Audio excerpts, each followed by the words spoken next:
Hello everyone. Now I'm going to review about one of my games, like one of the games that I've played recently. It was against a guy named Corvette 60 and it's me here. And so yeah, it was a crazy game where I had 93.5% accuracy and the other guy didn't play really accurately. And so yeah, in this game I had one brilliant, a great move, five book moves, 10 greatest move, eight excellent moves, no okay moves, no mistakes, or but I had a miss. And yeah, I will show you later about the miss. And I had no really big mistakes. And so blunder. And so yeah, this was one of the best games that I have ever played. This this one I'll tell about you later about how I missed it. But the thing is, this is considered has one. First time I have zero, zero, zero. This would have been zero easily and zero. And so I was rated 2,300. It was mind blowing. I used to only get 2,100 as highest, but this was high too. And so, yeah. Now I'm going to show you about my game. And Read my so tests. This is proven strong they in top starts game. by e4, I play Your c5, opponent is and waiting to see what line of the Sicilian. they develop the knight to f3. Then I reply by playing knight to c6, and then they play the open Sicilian and takes, and then I play the accelerated dragon.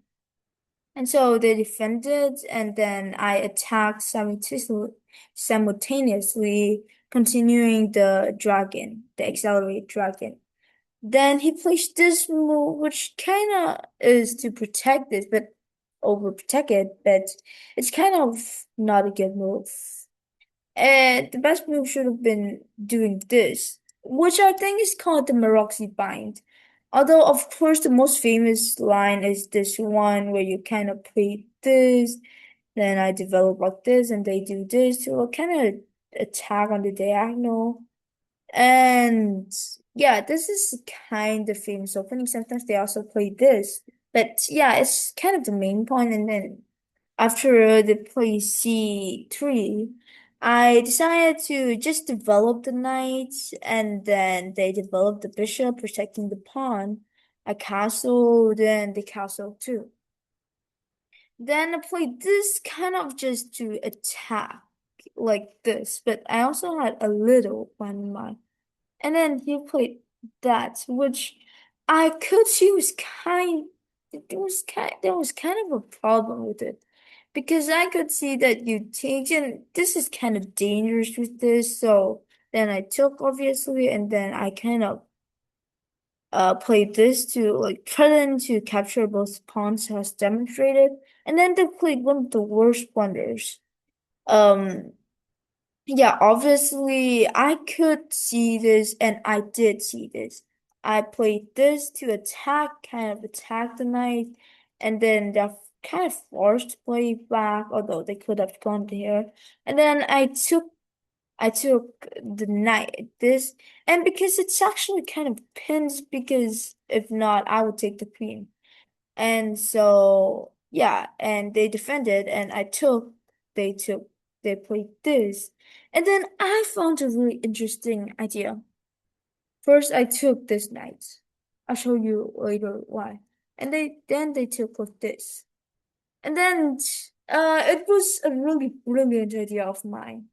I took this, which was really brilliant. Of course, it would have easily been repelled by this move, which, yeah, I mean, I have to move this, but they did not play that and immediately took my my queen, and it was my chance to shine.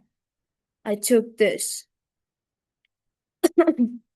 Yeah, because the idea is to take this, and you might think that you somehow protect this, and like not get a queen, but in fact, it's actually super winning for me because of like everything. And so they trade rooks, which is a strange move, and then I took then they kinda I think they played this to kinda attack on this potential move. Then of course I obviously attacked because if not. And then they took this and then I think I played this to kinda of course obviously I sort of played this which did a little more, but it's not really different when it's absolutely winning for me. So I played this and then they kinda just devolved, which this is one of the worst moves. And because now I got a queen, they moved up here, and I picked up a pawn. And yet the game continues. He played like this. I attacked that queen simultaneously attacked this. And then they took this because it kind of defends the knight, but it also kind of gets more time for them. And I took this, and he played this. And this scored the missiles because it was this time where I knew I would not lose. So I decided to give it to my dad. But for some reason, he's considered for me only around 800 euro or something, and he saw the free night, and obviously he took he he took it. It was, of course, I would have immediately played checkmate, but he's only 800 euro, and then I took c4. It moves like here, and then he goes down, trending. Wait. He did not? Yeah, I did know. He played this.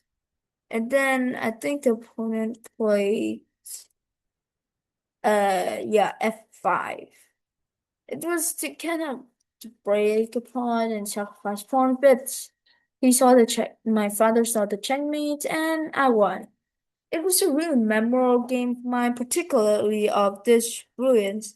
And in fact, if you're wondering why I had to trade here, because first of all, if I took him in, it's still a brilliant. But the thing is, if he takes the queen like this, yeah, then I would take this, and then he would take this, and I would take this.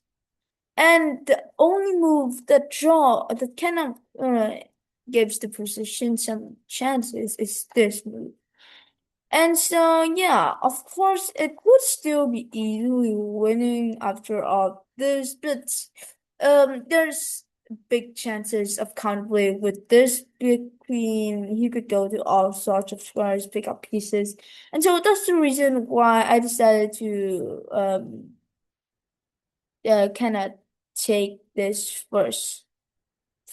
And so, yeah, that's the memorable game that I've been talking about.